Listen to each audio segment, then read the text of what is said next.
الحمد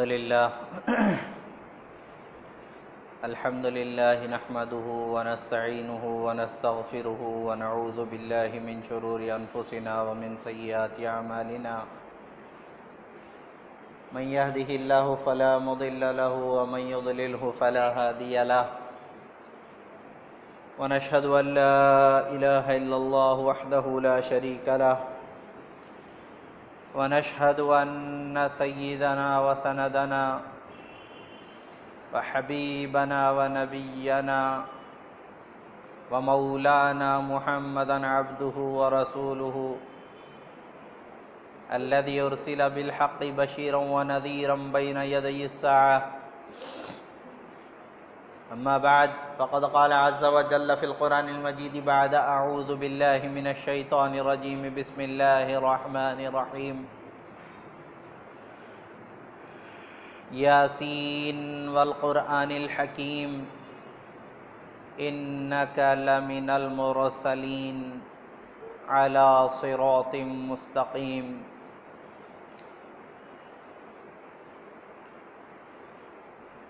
وقال النبي صلى الله عليه وسلم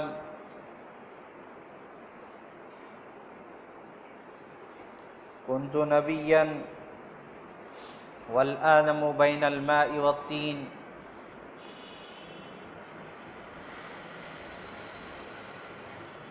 او كما قال عليه الصلاة والتسلیم. میرے محترم بزرگوں، عزیز ساتھیوں،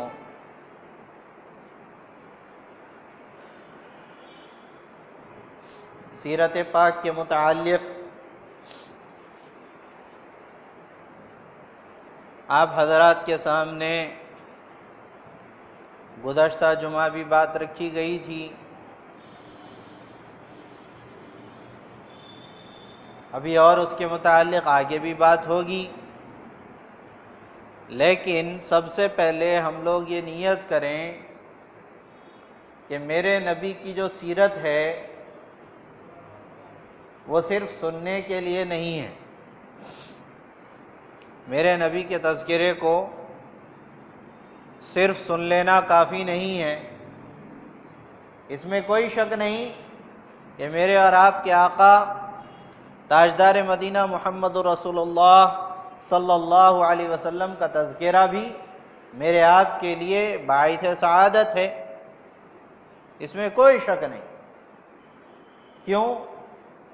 کیونکہ کتنے لوگ ایسے ہیں جو حضور کا نام تک سننے کو ان کی توفیق نہیں مل رہی. یہ تو میری آپ کی خوش قسمتی ہے کہ میرے اللہ نے مجھے آپ کو اپنے حبیب کا تذکرہ سننے کی توفیق عطا فرما دی.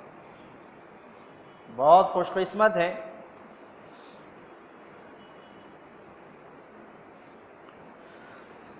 اور میرا ماننا تو یہ ہے کہ میرے اور آپ کے آقا کا جو تذکرہ ہم کر رہے ہیں، جو لمحات حضور کے ذکر میں چاہے سننے کے اعتبار سے ہوں چاہے سنانے کے اعتبار سے ہوں، ہم اپنے جو لمحات گزار رہے ہیں، اللہ کی ذات سے امید ہے ان لمحات کی اللہ کے یہاں پوچھ بھی نہیں ہوگی. کیوں؟ کیا وجہ ہے؟ قرآن میں اللہ نے اعلان کیا ہے وَرَفَعْنَا لَكَ ذِكْرَكَ، اے نبی جی ہم نے آپ کے ذکر کو بڑا اونچا مقام دیا ہوا ہے. کس نے دیا؟ خود اللہ نے دیا. اے نبی جی ہم نے آپ کے ذکر کو بہت اونچا اٹھایا ہے. بڑا اونچا ذکر ہے آپ کا تذکرہ بہت اونچا، عرفہ اعلیٰ.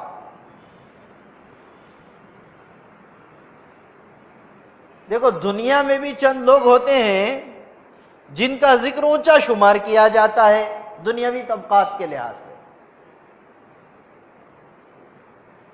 ان کے اور حضور کے ذکر کی اونچائی میں کچھ تو فرق ہوگا کہ نہیں ہوگا؟ تو میرے حساب سے فرق یہی ہونا چاہیے کہ ان کے تذکرے سے کوئی ثواب نہیں ملتا، یہ اور بات ہے لوگ سوسائٹی میں اس کو اونچا سمجھ لیں، لیکن میرے آپ کے آقا محمد رسول اللہ صلی اللہ علیہ وسلم کے تذکرے پہ اللہ اجر بھی دیں گے، اللہ گناہوں کو بھی معاف کریں گے، ہاں، اور انشاءاللہ ان لمحات کی پوچھ بھی نہیں ہوگی۔ تو ہم اپنے آپ کو خوش قسمت سمجھیں۔ سب سے پہلی بات تو یہ ہے کہ حضور کی امت میں پیدا ہو جانا یہ ہمارے لیے سب سے بڑی سعادت ہے، ہاں، ہمارے باغ کھل گئے، باغ، ہماری قسمت جاگ گئی۔ لوگ کہتے ہیں نا بھائی تمہاری تو قسمت ہے، کیا چیز ملی؟ پیسہ مل گیا تو لوگ کہتے ہیں تمہاری قسمت ہے میاں پیسہ ملا۔ اچھی بیوی مل جائے لوگ کہتے ہیں تم خوش قسمت ہو تمہاری اچھی بیوی مل گئی۔ اولاد اچھی ہو جائے لوگ کہتے ہیں تم خوش قسمت ہو اتنی اچھی اولاد ملی۔ ارے اتنا اچھا نبی مل گیا، اس سے اچھی قسمت کیا ہو سکتی ہے؟ کیسا نبی؟ جس نبی کے استقبال کا بڑا عجیب انداز اللہ کا رہا دنیا میں بھیجنے کے اعتبار سے، میں نے شروع میں آپ کو سنایا کیسا عجیب استقبال ہوا۔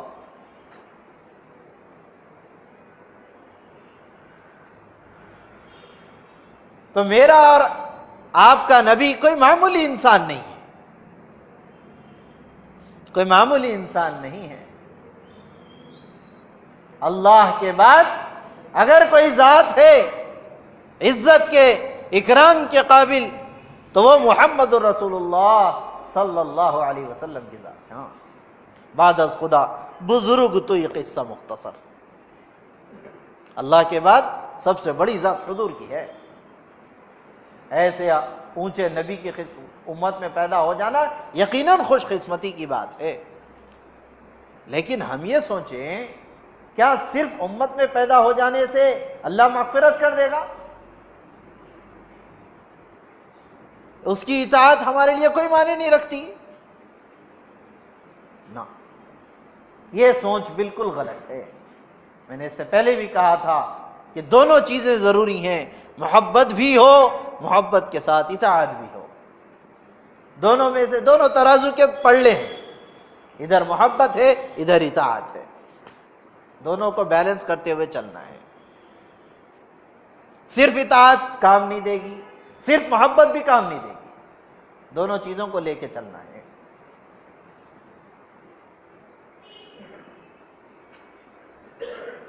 پھر میں نے آپ کو بتایا تھا کہ حضور کی بچپن کیسا رہا، حضور کے ساتھ بچپن میں کیسے واقعات پیش آئے، حضور کی تربیت کیسے عجیب انداز میں ہوئی۔ آگے بڑھ کر پھر میں آپ کو تذکرہ کروں گا۔ نبوت کا ذکر ہوا، نبوت کب ملی؟ یہ بھی بڑی عجیب چیز ہے۔ دیکھو جس سے اللہ کو محبت ہوتی ہے نا، تو اللہ نے اس کی ہر چیز کو حفاظت بھی کرنا ہوتا ہے، اور اللہ نے محفوظ کر کے دکھایا بھی ہے۔ کیسی عجیب محبت اللہ کو اپنے نبی سے ہوگی۔ سارے انبیاء آئے قیامت تک، آپ علیہ الصلوۃ والسلام تک، آدم علیہ الصلوۃ والسلام سے لے کے محمد رسول اللہ صلی اللہ علیہ وسلم تک کم و بیش کوئی پکا نہیں ہے، 1,24,000 کی تعداد آگے پیچھے تعداد کے حساب سے ملتی ہے۔ اتنے نبی آئے لیکن کوئی نبی کا ایسا تذکرہ حفاظت میں نہیں ہے جیسا میرے اور آپ کے آقا کا ہے۔ میں نے کہا تھا آپ سے، جس اونٹنی پہ سوار کیا اس کا نام محفوظ، جن بکریوں کا استعمال کیا ان کا نام محفوظ، جن پہ سواری کی ان کا نام محفوظ، نسب محفوظ، خاندانی نسب بھی حفاظت کے ساتھ لکھا ہوا اور روحانی نسب بھی لکھا ہوا۔ یہ حدیث انہوں نے ان سے سنی، انہوں نے ان سے سنی، انہوں نے ان سے سنی، اور انہوں نے محمد صلی اللہ علیہ وسلم سے سنی۔ روحانی نسب بھی محفوظ ہے اور جسمانی نسب بھی محفوظ ہے، ہر ادا محفوظ۔ حضور کی نگاہ میں دیکھنے کا انداز ایسا تھا، لکھا ہوا ہے حدیث۔ شرمیلی نگاہوں کے ساتھ حضور دیکھتے تھے. لکھا ہے حدیث میں. دیکھنے کا انداز لکھا ہوا. سنتے کیسا تھے؟ لکھا ہے حدیث میں جب کوئی آدمی اللہ کے نبی صلی اللہ علیہ وسلم کے پاس اپنی کوئی بات کو لے کے آتا تو حضور اگر کوئی یہاں سے بولتا حضور ایسے بیٹھ کے نہیں سنتے تھے, پوری توجہ اس کی طرف کرتے تھے اور ایسے سنتے تھے. یہ انداز بھی لکھا ہوا, سننے کا انداز لکھا ہوا. کان آنکھوں سے کبھی نہیں دیکھتے تھے, ایسے پورا دیکھنا ہوتا کسی کی طرف پورا چہرہ اس کی طرف کر دیتے تھے. بیٹھنے کا انداز کیسا تھا؟ کبھی اکڑو بیٹھ جاتے تھے جیسے غلام بیٹھتا ہے. کھانا کیسے کھاتے تھے؟ انا آکل کما یاکل غلام, کھانا میں ایسے کھانا پسند کرتا ہوں جیسے ایک غلام کھانا کھاتا ہے. کھانا کھانے تک کا انداز محفوظ, استنجا کرنے تک کا طریقہ لکھا ہوا ہے. ہاں تعجب کی بات ہے, صحابہ کے زمانے میں کفار و مشرکین صحابہ سے پوچھنے لگے یار تمہارا کیسا نبی ہے, اس نے تو طہارت کرنے کا بھی طریقہ بتایا, پیشاب پخانہ کرنا جو معمولی چیز نظر آتی ہے اس کا بھی طریقہ تم کو سکھایا ہے. صحابہ کہتے تھے ہاں ہمارا نبی شریعت کے کسی حصے میں ہم کو کسی کا محتاج نہیں بنانا چاہتا. استنجا کو جاتے تھے قبلے کی طرف رخ نہیں کرتے تھے, لکھا ہوا. بیٹھنے کا طریقہ وہاں بھی بیٹھنے کا طریقہ محفوظ. بات کرتے تھے کسی سے اونچے لہجے میں نہیں بات کرتے تھے, نرم آواز میں بات کرتے تھے, یہ بھی لکھا ہوا. بات کرنے کا انداز لکھا ہوا. چلتے تھے تو کیسے چلتے تھے؟ ایسی تیزی کے ساتھ چلتے تھے کہ یہ حصہ بدن کا سامنے کو جھکا ہوا ہوتا تھا, لوگ دیکھنے والے یہ سمجھتے تھے کہ کوئی آدمی نیچے کو جیسے اترتا ہے ایسے اللہ کے نبی چلتے تھے. چلنے کا انداز بھی محفوظ. ایک ایک ادا محفوظ ہے, ایک ایک ادا حفاظت کے ساتھ موجود ہے.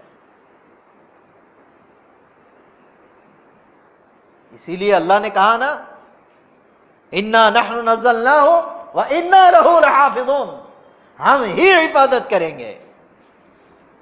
بظاہر تو قرآن کے بارے میں کہا گیا میرا نبی تو چلتا پھرتا قرآن تھا, میرے نبی سے قرآن کیا تھا؟ اما جان عائشہ سے پوچھا کسی نے رضی اللہ عنہا کہ میرے نبی کی تعریف بیان کرو, میرے نبی کیسے تھے؟ تو اما جان عائشہ رضی اللہ عنہ نے کہا تھا کیا تم قرآن نہیں پڑھتے؟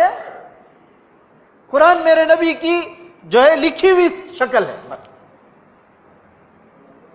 تو اللہ نے نازل کیا, اللہ نے بھیجا دنیا میں, اللہ ہی حفاظت کیے ہیں, اللہ نے کر کے دکھایا بھی ہے.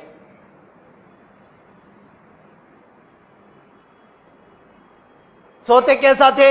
دائیں کروٹ لے کر دایاں ہاتھ دائیں گال کے نیچے, سونے کا انداز محفوظ. صبح اٹھتے سب سے پہلے کیا کرتے تھے؟ اپنے دونوں ہاتھ دھوتے تھے. صبح اٹھ کر سب سے پہلے کیا کرتے تھے؟ یہ بھی لکھا ہوا. مسواک کیسے کرتے؟ معمولی سی چیز ہے, لکڑی کو منہ میں لے کر چبا کر دانت صاف کرنا, دکھنے میں معمولی ہے, اللہ نے اس ادا کو بھی حفاظت سے رکھا ہے کہ اوپر نیچے نہیں کرتے تھے. ہاں اوپر نیچے کرتے تھے, دائیں میں نہیں کرتے تھے, ایسے آڑے میں نہیں کرتے تھے. کیسی ادائیں اللہ نے حفاظت کے ساتھ رکھی ہیں میرے محبوب کی. سارے انبیاء آئے, اللہ نے سب سے محبت کی, لیکن میرے نبی کے ساتھ محبت کا انداز بڑا نرالا تھا. اللہ کا بڑا نرالا انداز ہوتا ہے. ہمارے کئی دوست ہوں, لیکن کسی ایک دوست سے خاص محبت ہو تو اس کے ساتھ ہمارا انداز بدلا ہوا ہوتا ہے. کوئی ناراض ہو جائے ہم یقیناً فکر کرتے ہیں تو کوئی ہم سے ناراض نہ ہو, لیکن کوئی ایک خاص دوست ہمارا ایسا ہوتا ہے جس کی ناراضگی کی فکر بہت زیادہ ہوتی ہے. ایسا ہی ہوتا تھا. اللہ کے نبیوں کے ساتھ بھی اللہ کا یہی معاملہ رہا. ہاں حضرت موسیٰ علیہ السلام جب توریت لینے گئے تھے تو دوڑتے ہوئے آئے, دوڑتے ہوئے. اللہ نے پوچھا کہ موسیٰ تم دوڑتے ہوئے کیوں آئے؟ سکون سے بھی تو آ سکتے, بھاگتے ہوئے کیوں آئے؟ تو انہوں نے جواب دیا عجلت الیک ربی لترضی, کہ اے اللہ, اے میرے آقا, اے میرے اللہ, میں اس لیے جلدی جلدی دوڑتا آ گیا کہ کہیں آپ کے بلانے پہ تاخیر ہو جائے اور آپ ناراض نہ ہوں. دوسرے انبیاء تو ناراضگی سے ڈرتے تھے, کہیں آپ ہم سے ناراض نہ ہوں۔ اور محمد صلی اللہ علیہ وسلم کے بارے میں اللہ کا کیا معاملہ تھا؟ اللہ نے الٹا ذکر کیا، وَلَسَوْفَ يُعْطِيكَ رَبُّكَ لِتَرْضَىٰ،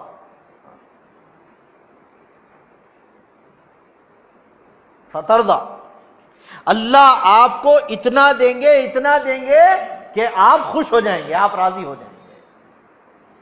وہاں اللہ راضی کرنے کی فکر کر رہے ہیں۔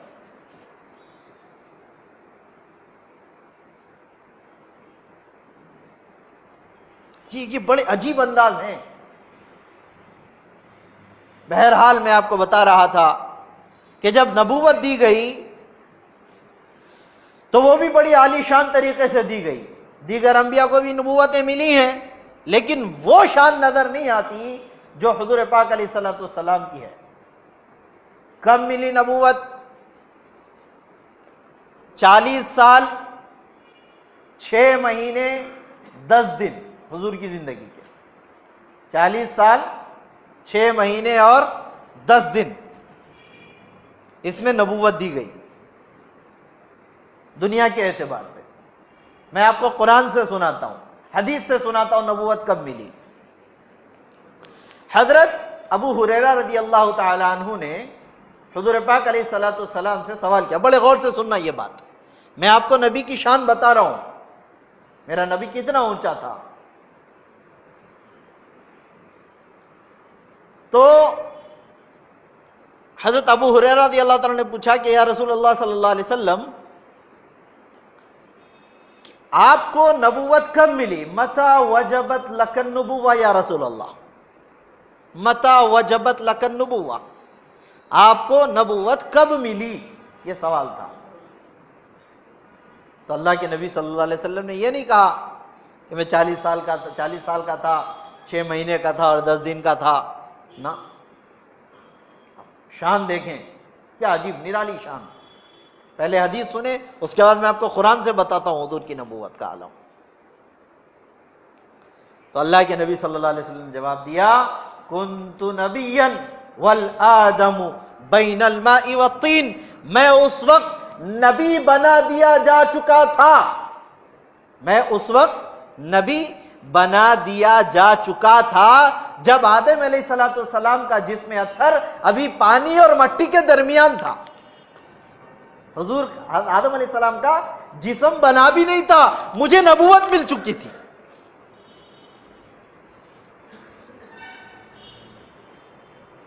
یہ تو حدیث میں تذکرہ،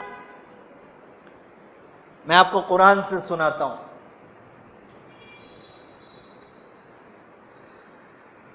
اللہ کے نبی صلی اللہ علیہ وسلم کے جہاں بے شمار خصوصیتیں ہیں، وہیں پہ چند خصوصیتیں یہ بھی ہیں کہ جیسے اللہ کے کئی نام ہیں، اللہ کے نبی صلی اللہ علیہ وسلم کے بھی کئی سارے نام ہیں۔ کبھی اللہ کے نبی صلی اللہ علیہ وسلم نے ان کو ایک مجلس میں ذکر کیا، کبھی الگ الگ مجالس میں تذکرہ کیا ان کا۔ حضور نے فرمایا میرے اللہ نے میرے 10 نام لکھے ہیں، ایک حدیث میں ہے، اور ایک کتاب ہے جن میں 1077 نیمز، حضور پاک علیہ الصلوۃ والسلام کے 1077 نام ایک ہی کتاب میں لکھے ہوئے۔ کتنے؟ 1077 نام۔ اور پھر سیرت کی ساری کتابوں کو اگر جمع کر لیں اور ساری تفسیروں کو دیکھیں تو ان سب کا مجمع اگر لیں تو ان سارے مجمع میں اللہ کے نبی کی صفاتی 5000 نام نکلیں گے۔ کتنے نام؟ 5000 نام۔ محمد، احمد، عاقب، فاتح، ابو القاسم، خاتم، حاشر، ماحی، اور ایک نام طٰہٰ، ایک نام یاسین۔ ہاں، یہ 10 نام بھی بڑے چن کے رکھے اللہ نے۔ میں نے اس سے پہلے کہا تھا آپ سے، اپنا نام رکھا اللہ، اللہ کی ذات نے اپنا نام کیا رکھا؟ اللہ، 4 حرف۔ پھر اپنے حبیب کا نام رکھا محمد، 4 حرف۔ کیسے بیلنسنگ کی اللہ نے محبت کی۔ دوسرا نام اللہ نے رکھا احمد، اس میں بھی 4 حرف. اللہ کے نام میں بھی کوئی نقطہ نہیں، محمد کے نام میں بھی کوئی نقطہ نہیں، بیلنسنگ کے ساتھ. کلمہ بنایا لا الہ الا اللہ 12 حرفوں والا، اس کے بعد محمد رسول اللہ کا جملہ ایڈ کیا، اس میں بھی 12 حرف. کیسی بیلنسنگ، نہ لا الہ الا اللہ میں نقطہ ہے، نہ محمد رسول اللہ میں نقطہ ہے. میں نے اس سے پہلے کہا تھا نقطہ رہنا اور نہیں رہنے میں کیا فرق ہے. نقطے والا حرف اپنی پہچان بتانے میں کسی کا محتاج ہوتا ہے، وہ ناقص ہوتا ہے. اللہ نے میرے نبی کے نام کو بھی نقص سے بچایا ہے. تو بہرحال ان ناموں میں ایک نام یاسین بھی ہے. کیا ہے؟ ایک نام یاسین بھی ہے. اور پھر محبت کے انداز دیکھیں، کسی بھی نبی کی اللہ نے قسم نہیں کھائی. اللہ نے کسی بھی نبی کی قسم نہیں کھائی. اللہ کو کیا ضرورت ہے قسم کھانے کی؟ کیا نعوذ باللہ اللہ جھوٹا ہو سکتا ہے؟ ہو سکتا ہے کیا جی؟ اللہ کے بارے میں تو جھوٹ کا گمان کرنا بھی ہمارے لیے گناہ ہے، ہمارے ایمان کا حصہ ہی نہیں ہے. تو اللہ کبھی جھوٹ بول ہی نہیں سکتا، تو پھر اس کو قسم کی کیا ضرورت ہے؟ اہمیت بتانے کے لیے، اہمیت بتانے کے لیے اللہ قسمیں کھا رہا ہے. اور کس کی قسمیں کھا رہا ہے؟ حضور کی ذات سے کتنی محبت ہے دیکھو، کبھی خود حضور کی قسم کھا رہے ہیں، حضور کے الفاظ کی قسم، لقیلک لقیلک. اور پھر جس بستی میں حضور رہ رہے اس بستی کی قسم، والتین وہذا البلد الامین، قسم کھا رہے ہیں. رسالت کی قسم، انک لمن المرسلین. جن چیزوں سے تعلق ہے ان سب کی قسمیں کھا کھا کے بتا رہے ہیں. حضور کے روشن چہرے کی اللہ نے قسم کھائی، حضور کے سیاہ زلفوں کی اللہ نے قسم کھائی ہے. واللیل اذا سجا، اے نبی قسم ہے تیرے ان زلفوں کی جب وہ تیرے کاندھے پہ آتے ہیں. والنہار اذا تجلی، قسم ہے تیرے نورانی چہرے کی. حضور کے چہرے کی قسم اللہ کھا رہے ہیں، حضور کے زلفوں کی اللہ قسم کھا رہے ہیں. کہیں اللہ حضور کے شہر کی قسم کھا رہے ہیں، کہیں اللہ حضور کے رسالت کی قسم کھا رہے ہیں، کہیں اللہ حضور صلی اللہ علیہ وسلم کے الفاظ کی قسم کھا رہے ہیں. یہ کیا ہے؟ اپنی محبت کو ظاہر کرنا ہے. بہرحال میں آپ کو قرآن سے اللہ کے نبی کی محبت بتا رہا تھا، نبوت کا اعلیٰ مقام قرآن سے سمجھانے کی کوشش کر رہا تھا. بہت غور سے سننا. قرآن میں اللہ نے ایک سورت ایسی نازل کی ہے، ساری صورتیں 114 صورتیں ساری قرآن کے اندر میں، لیکن کوئی صورت رسالت سے شروع نہیں ہوتی. کوئی بھی صورت رسالت سے شروع نہیں ہوتی سوائے سورہ یاسین کے. سورہ یاسین کی ابتدائی رسالت سے ہوئی ہے.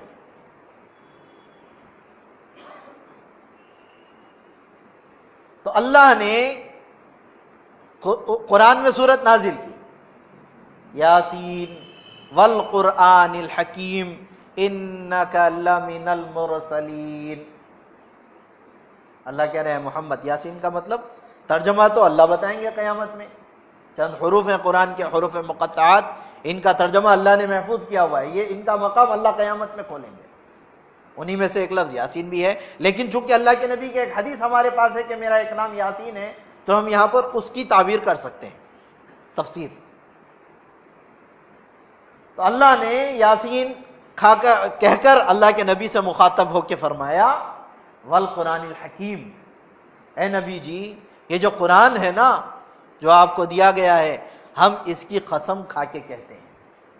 دیکھو کتنی بڑی بات ہے، اللہ قسم کھا کے کہہ رہا ہے. واو عربی میں قسم کے لیے استعمال ہوتا ہے. والقرآن الحکیم، ہم قرآن پاک کی جو حکمت سے بھرا ہوا کلام ہے، ہم اس کی قسم کھا رہے ہیں. کون قسم کھا رہا ہے؟ اللہ قسم کھا رہا ہے. ہم قسم کھا کے کہتے ہیں کیا؟ انک لمن المرسلین.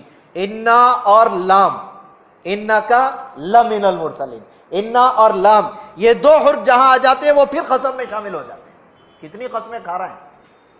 ایک بات کو سمجھانے کے اللہ دو قسم کھا رہے ہیں، حالانکہ ایک بھی قسم کی اللہ کو ضرورت نہیں تھی، لیکن آگے جو بات بتانا تھا وہ کتنی اہم ہے، اس اہمیت کی طرف اشارہ کرنے کے لیے قسم کھائی جا رہی ہے۔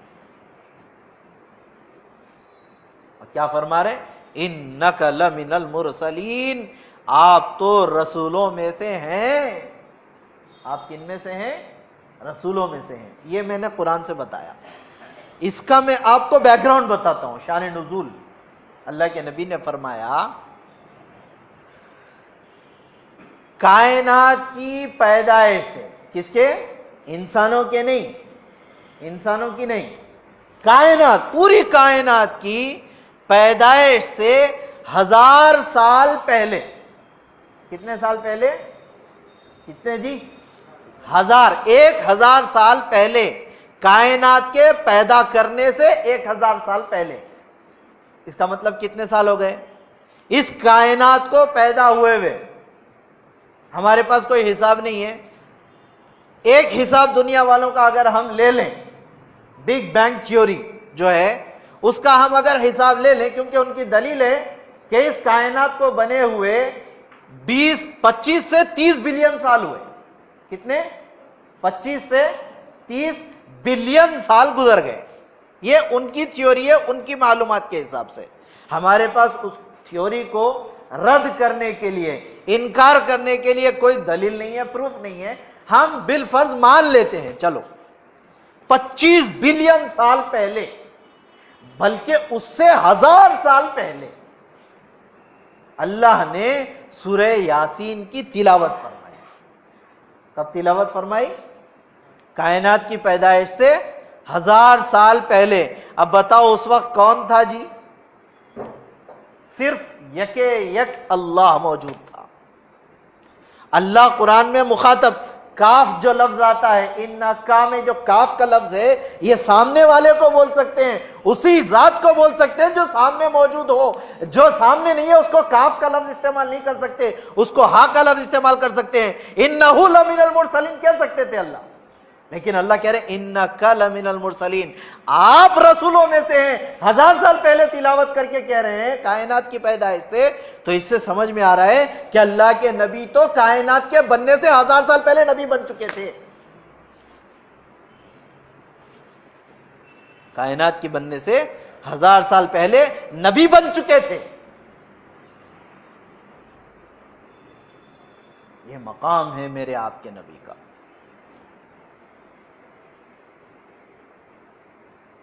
ایک چیز اللہ نے حفاظت سے رکھی ہے۔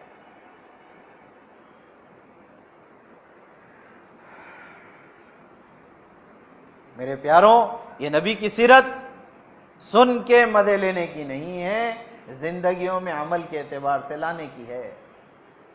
میرے اور آپ کے لیے، میرے اور آپ کے آقا محمد رسول اللہ صلی اللہ علیہ وسلم نے بے شمار تکلیفیں اٹھائی ہیں۔ ہم سیرت کے صرف یہ پہلو پڑھتے ہیں جن میں حضور کی شان کے تذکرے ہیں، ہم وہ تذکرے کیوں چھوڑ دیتے ہیں جن میں اللہ کے نبی کی مصیبتوں کو بیان کیا گیا۔ یقیناً حضور کی شان اونچی ہے، لیکن حضور کے پاس پہنچنے والی جو مصیبتیں ہیں ان سے حضور کی شان میں اور زیادہ اونچائی آ جاتی ہے۔ کیسی کیسی تکلیفیں حضور کو نہیں دی گئیں۔ رسالت کے پیغام تو امت تک پہنچانے کے لیے سگے رشتہ داروں نے تکلیفیں دی۔ ابو جہل جو آپ کا سگا چچا تھا، حضور کی پیدائش پر جب اس کو خبر ملی کہ حضور پیدا ہوئے ہیں تو اس نے غلام کو خوشی میں آزاد کر دیا۔ کون؟ ابو جہل۔ جس نے ان کی پیدائش پر خوشی میں غلام آزاد کیا ہو، وہی چچا رسالت کی تبلیغ پر ان کو قتل کرنے کے در پہ ہو گیا۔ اندازہ لگاؤ حضور کو کتنی نہیں تکلیف تھی ہوگی۔ ابو لہب سگا چچا تھا، کتنی تکلیفیں نہیں دی اللہ کے نبی کو۔ کس بنیاد پہ؟ رسالت کی تبلیغ پہ، ہاں، توحید کی تبلیغ پہ۔ یہ نبی کی سیرت ہم کو سکھا رہی ہے کہ کہ دونوں کام ہم کو کرنے ہیں، اللہ کے توحید کی اور حضور کے رسالت کی تبلیغ امت تک پہنچانا ہے۔ ساری زندگی یہی محنت رہی کہ کیسے میرا ایک ایک امتی جہنم سے بچ جاوے، جنت میں داخل ہونے والا بن جاوے۔ اسی کی فکر میں ساری زندگی کوڑے، یہی کڑن رہتی تھی، ایسی بے چینی، کڑن میں ایسی تکلیف۔ روایت میں ملتا ہے، صحابی لکھتے ہیں، اللہ کے نبی صلی اللہ علیہ وسلم کے قریب رہنے والوں نے یہ محسوس کیا تھا کہ حضور امت کی کڑن میں جب روتے اور اللہ کے سامنے بلبلاتے تھے تو ایسی آواز آتی تھی، ایسے تڑپتے تھے جیسے حضور کے سینے مبارک سے ایسی آواز آتی تھی جیسے ہنڈیا پانی کے کھولنے سے آواز آتی ہے۔ ہانڈی میں پانی کو رکھ دو، اس کو ابالنے کے بعد کھولتے وقت جیسی آواز آتی ہے، ویسی آواز حضور کے سینے مبارک سے نکلتی تھی ہمارے اور آپ کی فکر میں۔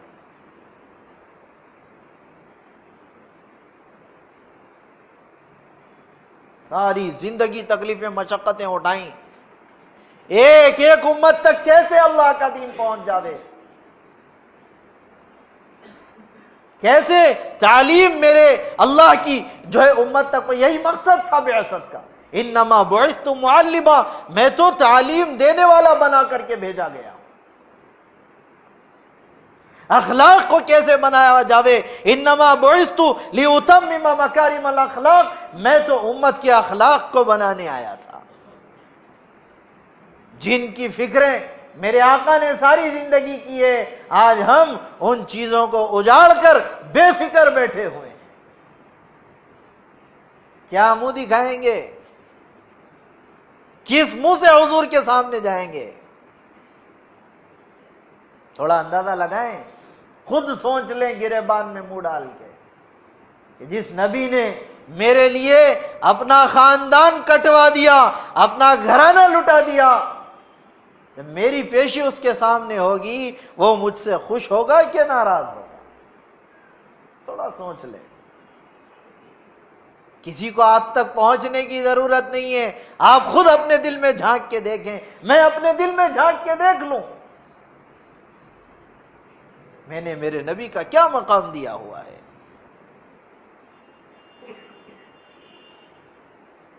میرے پیاروں، حضور کی سیرت کو زندگیوں میں لانا ہے۔ صحابہ کی جو تربیت اللہ کے نبی نے کی تھی، ایک زبان اللہ کے نبی صلی اللہ علیہ وسلم کی زبان مبارک کا حرکت دینا تھا، صحابہ اپنی جان قربان کر دیتے تھے۔ ہاں یا رسول اللہ صلی اللہ علیہ وسلم، صحابہ کہتے تھے ہم ان لوگوں میں سے نہیں ہیں جیسے پچھلے انبیاء کو ان کے حواریین نے کہا تھا کہ تم جاؤ، اذهب انت وربک وقاتلا انا هاهنا لقاعدون، جاؤ تمہارا اللہ دونوں لڑ لو، ہم تو یہیں بیٹھے رہیں گے۔ ہم ان لوگوں میں سے نہیں ہیں، ہم تو آپ کے کہنے پہ ہماری جانیں قربان کر دیں گے۔ یہ تربیت صحابہ کی تھی۔ کیسے صحابہ، میں نے آپ کو بتایا تھا کہ ان کی جہالت کا کیا عالم تھا، کسی کا حکم ماننا ان کے پاس یہ تو عیب شمار ہوتا تھا۔ لفظ غلام ان کو شدید ناپسند تھا، لیکن وہ اپنے آپ کو حضور کا غلام شمار کرنے میں فخر محسوس کرتے تھے۔ ایک روایت میرے پاس پہنچی ہے، لکھا ہے کہ حضرات حسنین کا حضرت ابن عمر رضی اللہ عنہ سے جھگڑا ہوا۔ بغور سننا یہ بات، بچے تھے، چھوٹے چھوٹے بچے تھے، بچپن میں لڑائی ہوئی، حضرت ابن عمر کی لڑائی ہوئی حضرات حسنین سے۔ اب یہ دونوں لڑنے میں، لڑائی میں بچے تھے، زبان سے حضرت حسنین نے کہا کہ تم ہم سے لڑتے ہو، تمہیں پتا بھی ہے تمہارا باپ کون ہے؟ کن سے؟ حضرت ابن عمر سے کہا تمہیں پتا بھی ہے تمہارا باپ کون ہے، تم ہم سے لڑتے ہو؟ کہ جی کون ہے؟ کہ تمہارا باپ تو ہمارے نانا کا غلام ہے، تمہارا باپ تو ہمارے نانا کا غلام ہے، ان کے پاس کسی کو اپنے غلام بنانے کے لیے کہنا سب سے بڑا عیب تھا، سب سے بڑا عیب۔ بچپن تھا تو غصے میں آ گئے، حضرت ابن عمر غصے میں آ گئے، فوراً گھر کو گئے اور اپنے والد حضرت عمر رضی اللہ تعالیٰ عنہ کے پاس پہنچ کے کہنے لگے کہ ابا جان آپ کو پتا بھی ہے حسنین کیا کہتے ہیں؟ کہ جی کیا کہا انہوں نے کہا ہے کہ آپ ان کے نانا محمد صلی اللہ علیہ وسلم کے غلام ہیں، ان کو آپ کو غلام کہتے ہیں۔ تو حضرت عمر نے کہا کیا؟ انہوں نے ایسا کہا، یہاں ایسے کہا، ایسے ہی کہا ہے، ایسے لکھوا لو، تمہارے پیڑھیوں کی مغفرت کے لیے کافی ہو جائے گا یہ لفظ، تمہاری نسلوں کی مغفرت کے لیے یہ لفظ کافی ہو جائے گا۔ ایسے صحابہ کی تربیت کی تھی، کیسا حکم صحابہ حضور کا مانتے تھے۔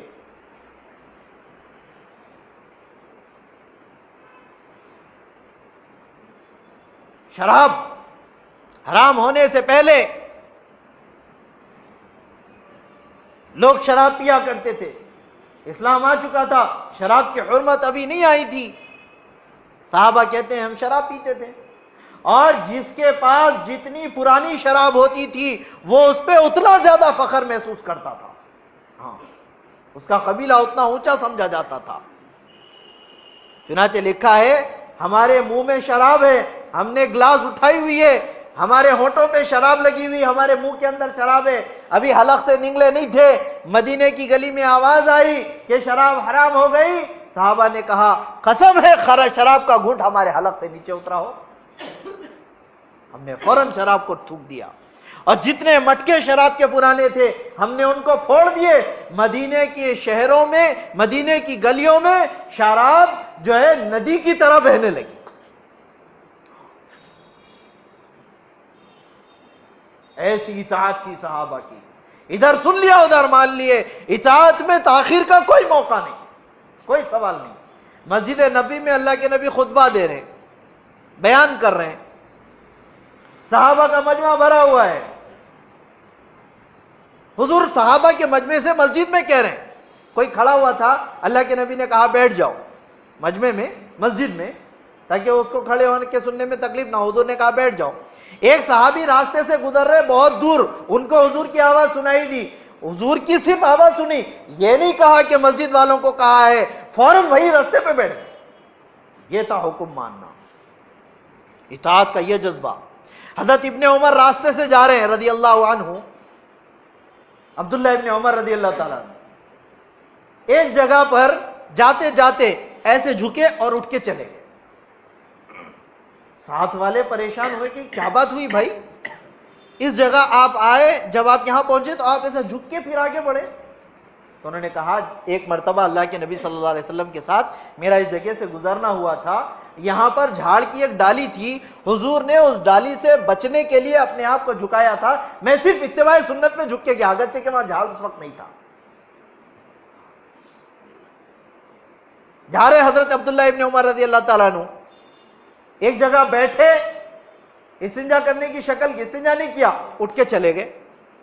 ساتھ والوں نے پوچھا کیا بات ہے، بیٹھے تھے استنجا کرنے کے لیے، استنجا کیا نہیں پھر آگے بڑھ گئے؟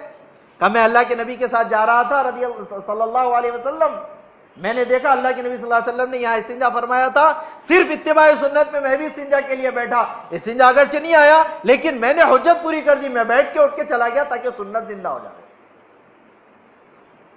یہ تھا حکم ماننا، یہ تھا حکم ماننا۔ تب جا کر اللہ کی مددیں آئی تھیں، تب جا کر مددیں آئی تھی۔ وہ حرام سے بچتے تھے، ہم حرام میں ملوث ہیں، کیسے اللہ کی مدد آ سکتی ہے میرے پیاروں؟ توبہ کریں، حضور کی سیرت کو زندگی میں لینے کی کوشش کریں۔ صرف سن کے واہ واہ کر لینا یا افسوس کر لینا وقتی طور پہ کافی نہیں ہے، اس سنت کو، سیرت کو زندگیوں میں عملی طور پہ جامہ پہنا ہے، پھر اللہ وہ عزتوں سے نوازے گا کہ سارا عالم اس کا گواہ بنے گا۔ اللہ دکھائیں گے، عزت کی چوٹیوں پہ اللہ پہنچا کے دکھائیں گے، اور پہنچایا تھا اللہ نے۔ صحابہ کے پاس کھانے کو کھانا نہیں تھا، پتے چبا کے زندگی گزارتے تھے، ٹاٹ کے پیون لگے کپڑے پہنتے تھے، لیکن اللہ نے وہ عزت دی کہ قیامت تک آنے والا کوئی رضی اللہ عنہ کے بغیر نام نہیں لے سکتا.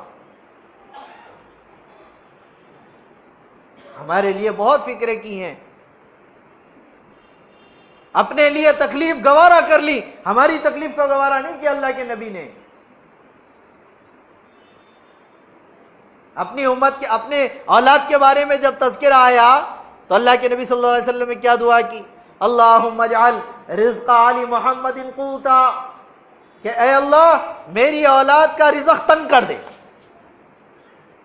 لیکن جب کسی امت کو بھوکا دیکھتے تھے تو فوراً دعا دیتے تھے اللہم اطعم، اے اللہ وہ بھوکا ہے اس کو کھانا کھلا دے. صحابہ پوچھتے تھے یا رسول اللہ صلی اللہ علیہ وسلم حضور کو کیا ضرورت تھی فقر و فاقے کی، بتاؤ. حضور کے ایک اشارے پہ جنت قدموں میں اتر جا سکتی تھی. اللہ کے نبی کو تو آفر دیا گیا تھا، یہ جو مدینے کے پہاڑ آپ کے سامنے نظر آ رہے ہیں ہم ان کو سونے کا بنا دیں گے اگر آپ کا اشارہ ہو. تو وہ تو ایسے مقام پہ تھے کہ جنت ان کی خدمت کو اتر سکتی تھی، لیکن حضور نے اپنے لیے فقر و فاقے کو برداشت کیا. ایک صحابی آئے اللہ کے نبی صلی اللہ علیہ وسلم کے پاس، اپنے پیٹ سے کپڑا اٹھا کے دکھا کے کہنے لگے یا رسول اللہ یہ دیکھیں میرے پیٹ پہ ایک پتھر بندھا ہوا ہے، مجھے بہت زوروں کی بھوک لگی ہے، بھوک کو برداشت نہیں کر کے میں نے پتھر باندھا ہوا ہے. قربان جائے میرے آقا کے، حضور نے اپنا گریبان اٹھایا، اپنی چادر مبارک ہٹا کے دکھائی، تم نے ایک باندھا ہے، بھوک کی وجہ سے میں نے دو پتھر باندھے ہوئے. فقر کی زندگی اختیار کی. کیوں؟ حضور سے پوچھا گیا یا رسول اللہ آپ تو اتنے اعلیٰ درجے کے ہیں، آپ یہ فقر و فاقے کی زندگی کیوں برداشت کر رہے ہیں، کیوں آپ اس کو گوارا کر رہے ہیں، کیوں اس کو اختیار کر رہے ہیں؟ فرمایا قیامت میں تاکہ میرے امت کے آنے والے فقیر یہ مجھ سے شکوہ نہ کر لے کہ خود تو مزے اڑا کے گئے، ہم کو فقر و فاقے میں ڈال کے چلے گئے. اتنی فکر کی ہے میری آپ کی. صحابہ سے ایک مرتبہ کہنے لگے کہ میرے بھائیوں کو میرا سلام کہنا. بڑی عجیب بات ہے نا.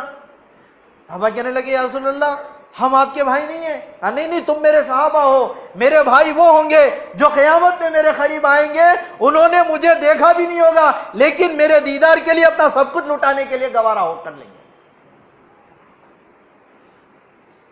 کیسا پیار ہمارے سے تھا، کیسی فکریں ہماری کی تھی، اور ہم تھوڑا سوچ لیں کہ اس نبی کی ہم کیا فکر کر رہے ہیں. کیا ایک مرتبہ دن میں کبھی درود پڑھنے کا موقع ملتا ہے؟ کبھی یاد کرتے ہیں اللہ کے نبی کو؟ قسم کھا کے کہہ لو، خود اپنے آپ میں جھانک کے دیکھ لو، دن کا کوئی ایک گھڑی ایسی آتی ہے جس میں اللہ کے نبی کی یاد آتی ہو؟ خود جھانک کے دیکھ لیں اپنی زندگیوں میں. ارے ہماری زندگیاں کیسی ہو گئی جو ہمارے لیے ساری زندگی ہم کو کبھی نہیں بھلا سکا، ہم دن میں ایک گھڑی اس کو یاد نہیں کر سکتے. کیا اسی کا نام محمدی ہونا ہے؟ کیا اسی کا نام امت محمد ہے؟ تھوڑا سوچ لیں میرے پیارو، یہ چہرے کل قیامت میں حضور کے سامنے پیش ہونے ہیں. مجھے آپ کو اللہ کے نبی کے سامنے جانا ہے. تھوڑا اندازہ لگائے ہماری بدعملی کی نحوست سے اللہ کے نبی کی ذات کو تکلیف پہنچے گی، ہم سے زیادہ بدترین قسمت والا کوئی نہیں ہوگا. یاد رکھیں حضور ہاتھ پکڑ کے ہٹا دیں گے کہ میرا امتی نہیں ہے. اس وقت کہاں جائیں گے؟ کون سا در ہوگا؟ میرے پیاروں نیت کرو، عزائم کرو، دلوں کے ارادوں کو عمل میں بدلو کہ میں آج سے حضور کی سیرت کو عمل میں لاؤں گا. سن کے مزے لینے کے لیے میرے نبی کی سیرت نہیں ہے. کریں گے انشاءاللہ پابندی. اللہ مجھے آپ کو ساری امت کو کہنے سننے سے زیادہ عمل کی توفیق دے. توبہ کریں، ساری امت کے لیے توبہ کریں، ساری امت کی مغفرت کریں. صرف یہاں نہیں بلکہ اس توبہ کو قائم رکھیں اور اس پہ باقی رہیں انشاءاللہ. جن حضرات نے سنتیں نہیں پڑھی ہو سنتیں پڑھ لیں. سبحان اللہ و بحمدہ، سبحانک اللہم و بحمدک.